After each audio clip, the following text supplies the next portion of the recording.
Atchutapuram Essentia pharma ప్రమాదంపై case నమోదు. నిర్లక్ష్యం, ప్రాణాలకు, వ్యక్తిగత భద్రతకు భంగం వాటిల్లడం వంటి సెక్షన్ల కింద కేసులు. ఎసెన్షియా ఘటనలో 17కు చేరిన మృతుల సంఖ్య.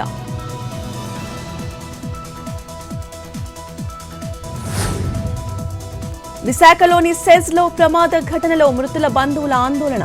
పోస్టు మార్టం చేయడానికి అంగీకరించని బంధువులు. కేజీహెచ్ మార్చరీ వద్ద ఆందోళన చేస్తున్న బాధితులు. ప్రభుత్వం పరిహారంపై హామీ ఇవ్వాలంటూ డిమాండ్. అచ్యుతాపురం ఘటనపై ప్రధాని మోడీ దిగ్భ్రాంతి. క్షతగాత్రులు త్వరగా కోలుకోవాలని ఆకాంక్షించిన మోడీ.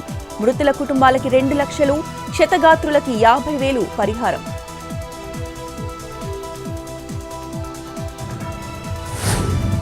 ఇవాళ అచ్యుతాపురం వెళ్లనున్న చంద్రబాబు. ప్రమాద ఘటన ప్రాంతాన్ని పరిశీలించనున్న ముఖ్యమంత్రి. బాధిత కుటుంబాలను పరామర్శించనున్న సీఎం.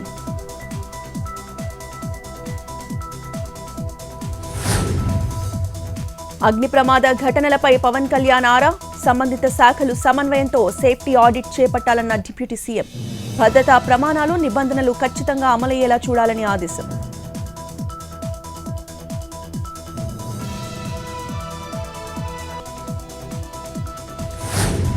త్వరలో టీటీడీ పాలక మండలి నియామకం జరుగుతుందన్న మంత్రి ఆనం. టీటీడీకి సంబంధించిన విచారణ జరుగుతోంది. త్వరలో ప్రభుత్వానికి నివేదిక అందుతుంది. దోషులెవరైనా ఉంటే వారిని ప్రభుత్వం ఉపేక్షించదన్న ఆనం.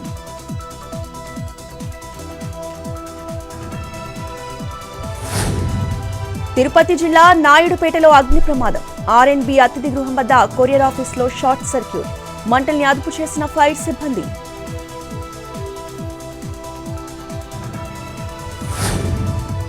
నేడు ఢిల్లీకి వెళ్తున్న రేవంత్ రెడ్డి. ఏఐసీసీ ముఖ్య నేతలతో భేటీ అయ్యే ఛాన్స్. కాంగ్రెస్ వ్యవహారాల ఇన్ఛార్జ్ మార్పుపై జోరుగా ప్రచారం. నామినేటెడ్ పదవుల భర్తీపై ఏఐసీసీతో చర్చించనున్న సీఎం.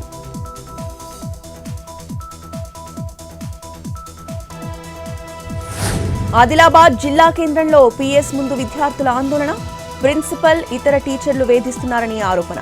పీఎస్లో ఫిర్యాదు చేయడం కోసం వచ్చిన ఎంజేపీ విద్యార్థులు సమస్యల గురించి అడిగితే బెదిరిస్తున్నారంటూ విద్యార్థుల ఆవేదన.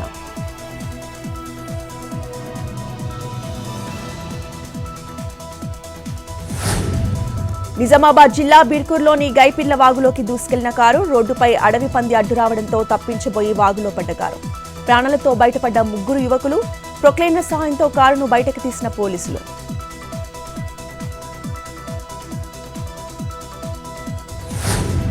అనంతపురం కళ్యాణదుర్గంలో ముద్దినాయనపల్లి చెరువుకు గండి. ఇరిగేషన్ అధికారులు సకాలంలో స్పందించుంటే చెరువుకు గండి పడేది కాదంటున్న స్థానికులు. 24 గంటల పాటు గండి పూడ్చడానికి శ్రమించినా సఫలం కాలేదంటున్న గ్రామస్తులు.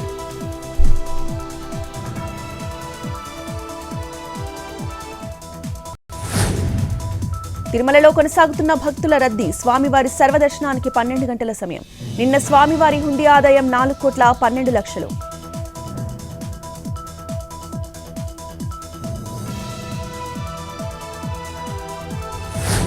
స్వల్పంగా పెరిగిన బంగారం, వెండి ధరలు. 10 గ్రాముల 22 క్యారెట్ల పసిడి 67,110 రూపాయలు. 24 క్యారెట్ల 10 గ్రాముల పుత్తడి 73,210 రూపాయలు. కేజీ వెండి ధర 91,900.